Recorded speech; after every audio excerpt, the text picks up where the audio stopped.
And first of all, can I say that I'm very pleased to be able to support this Autism Spectrum Disorder Bill 2017. And I want to thank the Regional Independents for bringing forward this important piece of legislation.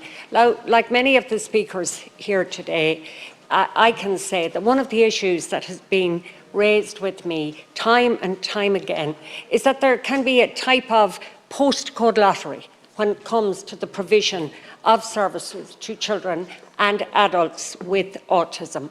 And the bill that we are proposing today takes a strategic approach where it proposes to set up a cross-departmental, multi-agency autism spectrum disorder strategy.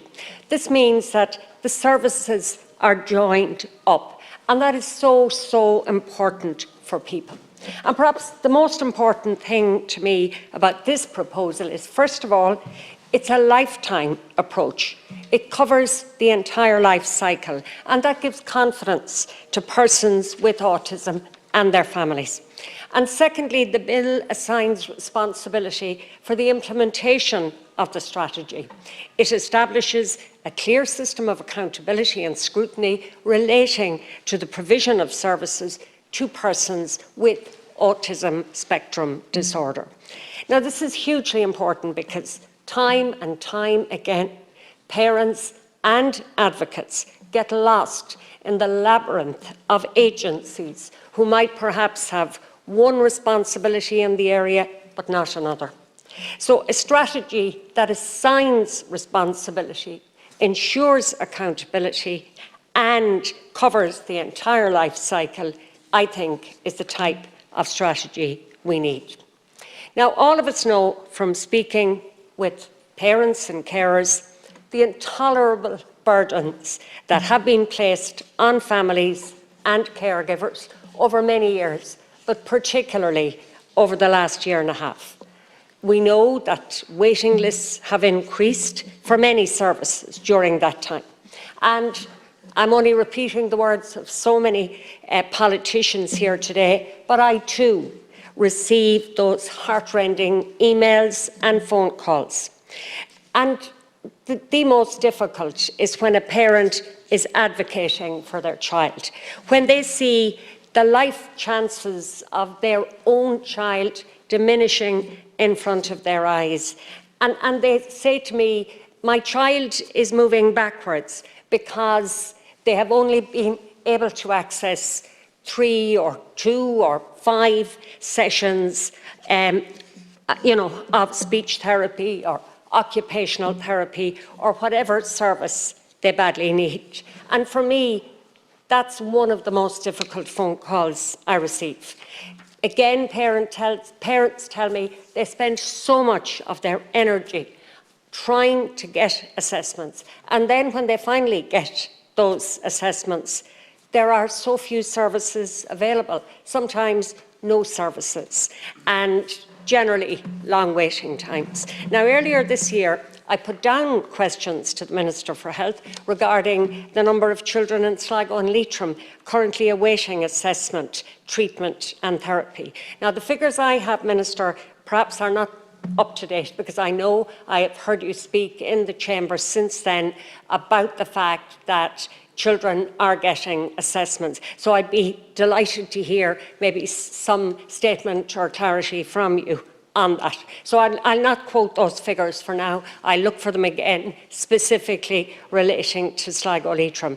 But at that point, many were awaiting therapy. There was over 80, and there was over 440 awaiting speech and language therapy. So I suppose my question is, while we may have reduced the numbers waiting on assessments, has that reduction fed into the numbers waiting on therapies, whether it's speech and language or physical therapies?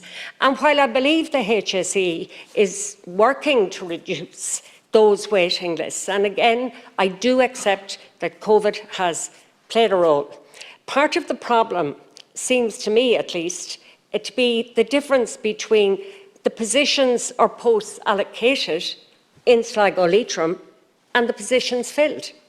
So, for example, speech and language, I believe up to 40% of the positions are unfilled. So again, Minister, I want to ask you, what can be done about this?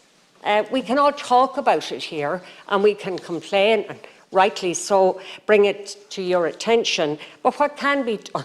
What is being done, and is there any improvement? Now, in May of this year, I put down questions to the Minister for Education to ask if she would consider CHO1, which is the Donegal, Sligo, Leitrim, West Cavan, Cavan Monaghan area, as one of the pilot areas to be included in the extension of the pilot of the school inclusion model.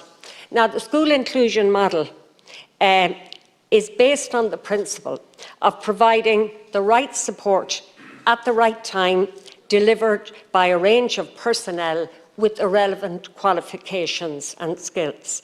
And its purpose is to help students achieve better outcomes and test a model of tailored therapeutic supports that allows for early intervention in terms of providing speech and language and occupational therapy within educational settings. So we've already piloted that elsewhere, and I know because of COVID it slowed down the fact that further pilot areas were to be chosen. But the Minister did say quite clearly that funding would be provided in Budget 2021 to further roll out this pilot programme to, I think, 2 extra CHO areas. So we're still awaiting an announcement, and can I ask you, Minister, if you would ask your colleague, Minister Madigan, how soon that decision will be made. And while I won't ask you to lobby her for CHO1 to be included, I can say that I sincerely hope it will. Finally, Minister, I didn't get all of your intervention because, as you know, committees and different things happening, but I just caught the end of it where you talked about the delivery of the Autism Innovation Strategy and that that's underway.